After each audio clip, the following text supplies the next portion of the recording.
Good afternoon everyone. आज के इस लेक्चर्स में हम डिस्कस करने जा रहे हैं डिज़ाइन ऑफ रिजिड पेमेंट। और इस लेक्चर में हम डिस्कस करेंगे further stresses in rigid pavements. Different types of stresses are developed in cement concrete pavements. The major types of stresses in cement concrete pavements consist of the wheel load, and the second is the warping stresses. Wheel load stresses caused by the heavy wheel loads of the vehicles, and the warping stresses caused by the temperature differential between the top and bottom of the pavement due to daily variation in temperature. और ये हमने कल थोड़ा बहुत इस पर introduction दिया था, आज हम इस पर डिस्कस करेंगे. Other factors which causes additional stresses in CC pavements are the seasonal variation in temperature resulting in overall expansion and contraction of the slab, causing frictional stresses as the friction force resists the slab movement, and due to the volumetric changes of the subgrade or supporting layers which result in non-uniform support or lack of support to the cement concrete slab at certain locations oblique stresses. जो दो मुख्य प्रकार के stresses है, एक तो है आपका व्हील लोड स्ट्रेसेस है, दूसरा आपका वार्पिंग स्ट्रेसेस है. इसके अलावा भी क्या होता है, एक ओवरऑल एक्सपेंशन और कॉन्ट्रैक्शन की वजह से जो कि टेम्परेचर वेरिएशन की वजह से होता है, जैसे हमारा समर सीजन पे एक्सपेंड कर जाता है और विंटर सीजन पे कॉन्ट्रैक्ट कर जाता है, तो इसकी वजह से फ्रिक्शनल स्ट्रेसेस डेवलप हो जाते हैं पेमेंट पे. और जो हमारा फ्रिक्शनल फोर्स है, ये स्ट्रेसेस, ठीक है, फ्रिक्शनल फोर्स जो है रजिस्ट करता है स्लैब मूवमेंट को. और एक तीसरा जो स्ट्रेसेस है वो ये है कि अगर हमारा वॉल्यूमेट्रिक चेंज होता है सबग्रेड या फिर जो हमारे लेयर्स हैं, तो उसकी वजह से भी क्या होता है, स्ट्रेसेस जनरेट होते हैं.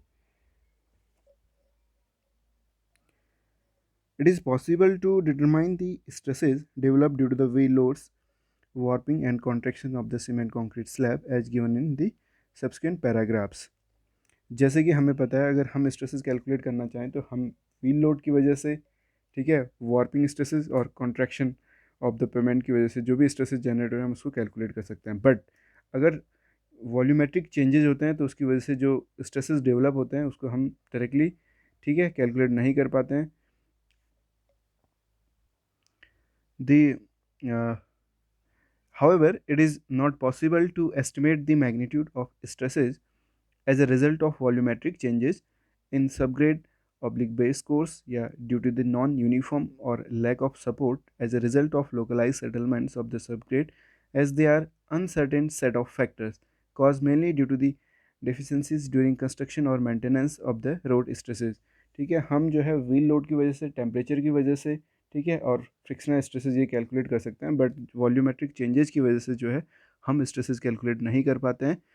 और इसकी एक वजह ये भी है कि अनसर्टेनिटी रहती है, और दूसरा जो है नॉन यूनिफॉर्म या लैक ऑफ सपोर्ट रहता है, इसकी वजह से हम जो है इसको कैलकुलेट नहीं कर पाते हैं.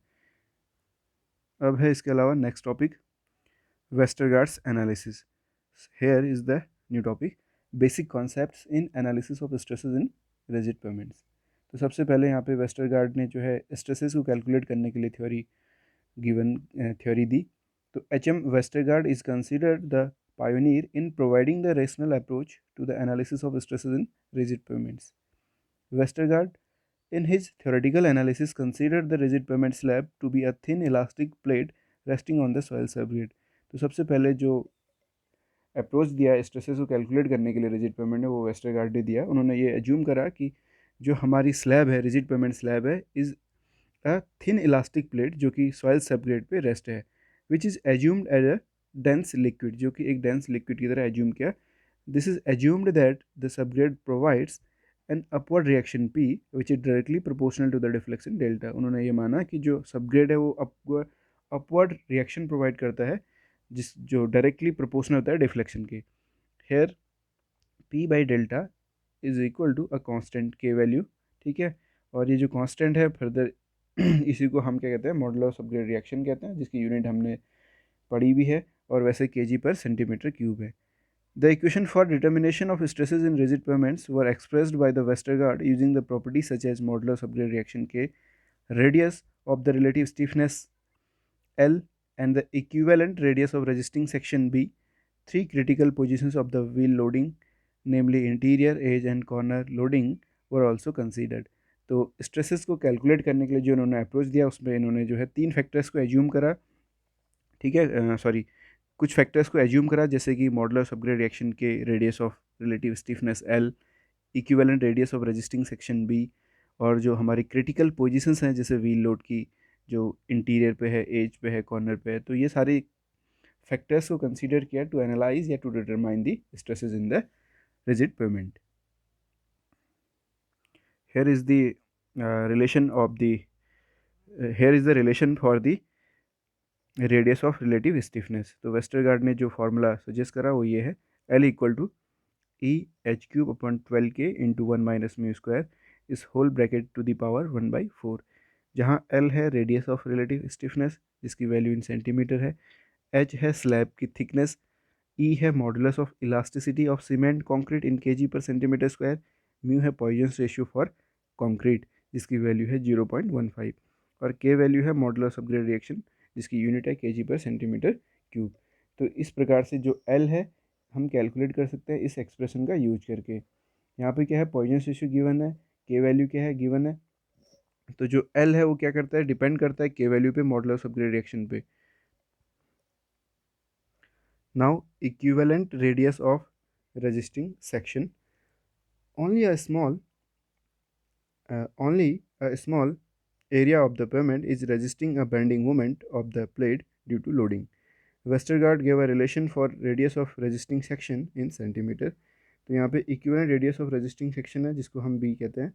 The B इसके लिए जो relation है B equal to square root of 1.6 A square plus H square. ठीक है, इस अंडरूट के बाहर माइनस 0.675 H. ठीक है, ये फार्मूला तब यूज करेंगे जब ए की वैल्यू क्या है, लेस देन है 1.724 H. ठीक है, ए है जहाँ radius of wheel load distribution in centimetre. ठीक है, व्हील लोड डिस्ट्रीब्यूशन का जो एरिया है उसकी रेडियस है ए, H है स्लैब थिकनेस. ठीक है, स्लैब की थिकनेस है इन सेंटीमीटर, और जब ए की value greater than equal to 1.724 होती है तब हम, ठीक है, तब हम b इक्वल टू ए लेते हैं. ठीक है, जब a की वैल्यू क्या है, इससे ज़्यादा है, तब हम b को a के बराबर लेते हैं. तो हम इस फॉर्मूले से क्या निकाल सकते हैं, equivalent radius of resisting section calculate कर सकते हैं. तो यहाँ पे हम एक नोट लिख रहे हैं, अगर a की वैल्यू जो है, अगर a की वैल्यू, ठीक है, is greater than 1.724 H, 1.724 H है. ठीक है, तो क्या होता है, b इक्वल टू ए होता है. ठीक है, इससे ग्रेटर हो या इसके इक्वल हो तो हम जो है b को a के इक्वल लेते हैं. ठीक है, तो अब हम 1/1 जो स्ट्रेसेस हैं due to the wheel loads, due to temperature, due to the seasonal variation of temperature, ठीक है, इसकी वजह से जो स्ट्रेसेस जनरेट हो रहे हैं उनको हम 1/1 कैलकुलेट करेंगे. ठीक है, तो इसके लिए भी जो है वेस्टरगार्ड ने कुछ फार्मूले जो है सजेस्ट करे हैं, कुछ फार्मूले दिए हुए हैं. तो सबसे पहले वेस्टरगार्ड ने व्हील लोड्स के लिए स्ट्रेसेस कैलकुलेट करें, उसमें कुछ एजम्पशंस हैं. In Westergaard's theoretical analysis of stresses in rigid pavements, the cement concrete slab is assumed to a homogeneous thin elastic plate with subgrade reaction being vertical and proportional to the deflection. ठीक है, उन्होंने ये माना कि जो rigid pavement slab है as a thin elastic plate है जो कि क्या है, सबग्रेड पे क्या है, रेस्ट कर रहा है, और जो सबग्रेड है वो वर्टिकल रिएक्शन प्रोवाइड कर रहा है, और जिस जो प्रोपोर्शनल है डिफ्लेक्शन के.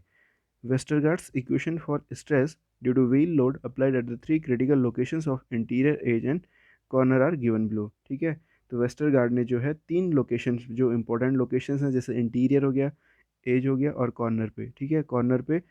ठीक है, तो तीनों लोकेशन पे व्हील लोड की वजह से जो स्ट्रेसेस डेवलप्ड हो रहे हैं उनके लिए फार्मूला दिया हुआ है. तो इसको हम नेक्स्ट स्लाइड में पढ़ते हैं. तो इस डायग्राम से हम समझ सकते हैं, ठीक है, इंटीरियर कहाँ पे है. ठीक है, जो एज वाला रीजन है वो ये है. ठीक है, ये जो रीजन होगा ये एज में आ गया. ठीक है, ये जो रीजन है कॉर्नर हो गया, ये क्या है, इंटीरियर है. तो वेस्टरगार्ड फार्मूले जो है तीनों लोकेशंस के लिए क्या होंगे, अप्लाई होंगे. ठीक है, कॉर्नर के लिए अलग फार्मूला होगा, एज के लिए अलग है, इंटीरियर के लिए अलग है. ठीक है, तो अलग अलग पोजीशन के लिए हम जो है स्ट्रेसेस कैलकुलेट करेंगे due to the wheel load. इसका मतलब ये हुआ, अगर व्हील यहाँ पे है, ठीक है, इंटीरियर लोकेशन पे व्हील है, माना ये 1 है. ठीक है, अगला लोकेशन कॉर्नर है, वो 2 कह दिया इसको. ठीक है, ये 3 है. तो 1 2 3 इन तीनों लोकेशन पे व्हील लोड की वजह से हम स्ट्रेसेस कैलकुलेट करेंगे. If P is the V load in kg, H is the thickness of slab in centimeter, ठीक है, I is the radius of relative, L is the radius of relative stiffness in centimeter, B is the radius of resisting section in centimeter, the stress at interior, ठीक है। अगर P फिर L B ये चीज़ें पता हों तो हम जो है स्ट्रेस कैलकुलेट कर सकते हैं कहाँ पे, इंटीरियर लोकेशन पे। तो इंटीरियर लोकेशन पे जो स्ट्रेस हो रहा है उसको SI से मैंने नोट किया है, तो SI equal to 0.316 P upon H square, bracket में 4 log 10 बेस पे L अपॉन बी प्लस 1.069, ठीक है। इस फॉर्मूले का यूज करके हम इंटीरियर पे व्हील लोड की वजह से स्ट्रेस कैलकुलेट कर सकते हैं। फर्दर है एज पे अगर हमें स्ट्रेस कैलकुलेट करना है तो उसको हम ऐसे से डिनोट करेंगे, तो इसके लिए फॉर्मूला है 0.572 पी अपॉन एच स्क्वायर, ठीक है। ये पी थोड़ा सा ऊपर और है, ये इसके साथ में मल्टीप्लाई में ब्रैकेट में 4 log 10 बेस पे L अपॉन बी प्लस 0.359, और कॉर्नर रीजन पे आपको स्ट्रेस कैलकुलेट करने के लिए आप फॉर्मूला यूज करोगे 3p upon H square 1 minus bracket में a√2 upon L to the power 0.6, ठीक है। ये तीनों फार्मूले जो है, पहला इंटीरियर, दूसरा एज के लिए, तीसरा कॉर्नर के लिए, ठीक है। व्हील लोड की वजह से ये तीनों लोकेशन पे हम इन फार्मूले का यूज करके स्ट्रेसेस कैलकुलेट कर सकते हैं। नाउ एक क्वेश्चन सॉल्व करते हैं, इन स्ट्रेसेस पे बेस्ड एक क्वेश्चन सॉल्व करते हैं। तो क्वेश्चन है calculate wheel load stress due to the 4200 kg load, calculate wheel load stress due to the wheel load of 4200 kg। इस पे E जो डेटा गिवन है, E equal to 2.8 into 10 to the power 5 kg पर centimetre square, mu value Poisson's ratio given है 0.15 के value, ठीक है, given है। H गिवन है 20 सेंटीमीटर, A कितना गिवन है 14 सेंटीमीटर, ठीक है। ये वैल्यूज हमें गिवन है, तो इन डेटा का यूज करके हमने जो है क्वेश्चन को सॉल्व करना है। तो L इक्वल टू हमें फॉर्मूला पता है EH³ upon 12K into 1 minus mu square to the power 1/4। तो E की वैल्यू क्या है 2.8 into 10 to the power 5, H कितना है 20, तो 20 का क्यूब, ठीक है। H क्या है थिकनेस ऑफ द स्लैब, 12 क्या है एक डेटा है इस पर न्यूमेरिकल डेटा, मल्टीप्लाई के वैल्यू है 7 और जो म्यू वैल्यू है 0.15, तो 1 माइनस 0.15 का स्क्वायर, इस पूरे ब्रैकेट की पावर 1/4। तो यहाँ से आपने L कैलकुलेट कर दिया, ठीक है। L की जो वैल्यू है 72.27 है, ठीक है। तो ये रेडियस ऑफ रिलेटिव स्टिफनेस हमने कैलकुलेट कर लिया, ठीक है। तो बी को अब हम कैलकुलेट करेंगे, तो बी के लिए क्या है, ठीक है, रेडियस ऑफ इक्विवेलेंट सेक्शन के लिए, ठीक है, हम रेडियस कैलकुलेट कर रहे हैं। Equivalent radius of resisting section है बी, तो बी इक्वल टू हो गया square root of 1.6 A square plus H square minus 0.675 H. तो बी इक्वल टू हमने ए को पुट करा और फॉर्मूले का यूज करा, बी वैल्यू कैलकुलेट कर दिया, ठीक है।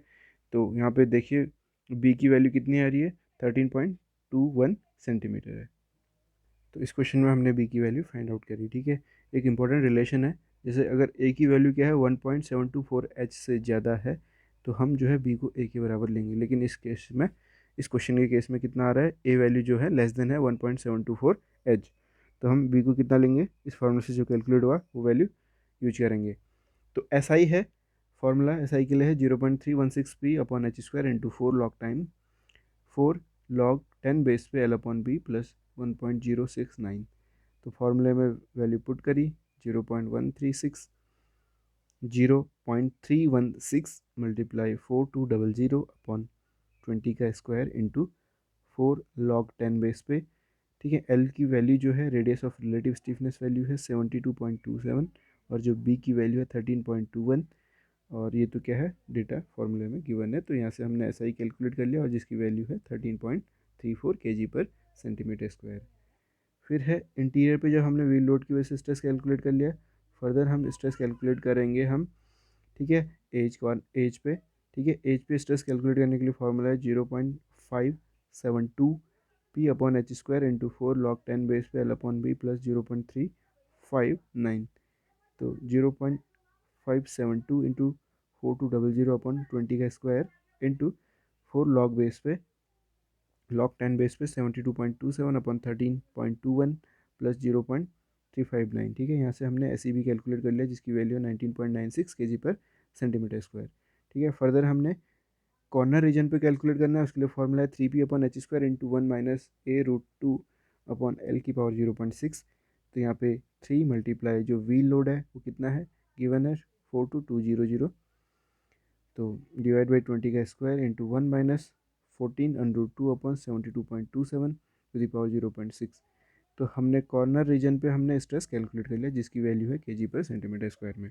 तो हमने वन बाय वन, ठीक है, पहले हमने इंटीरियर पे, फिर एज पे, फिर कॉर्नर पे जो है व्हील लोड की वजह से स्ट्रेस कैलकुलेट कर लिया। ठीक है, तो आज के इस लेक्चर पे हम यहीं तक डिस्कस करते हैं। नेक्स्ट लेक्चर में हम स्ट्रेसेस पढ़ेंगे ड्यू टू टेम्परेचर और frictional stresses. So thank you so much for watching the video.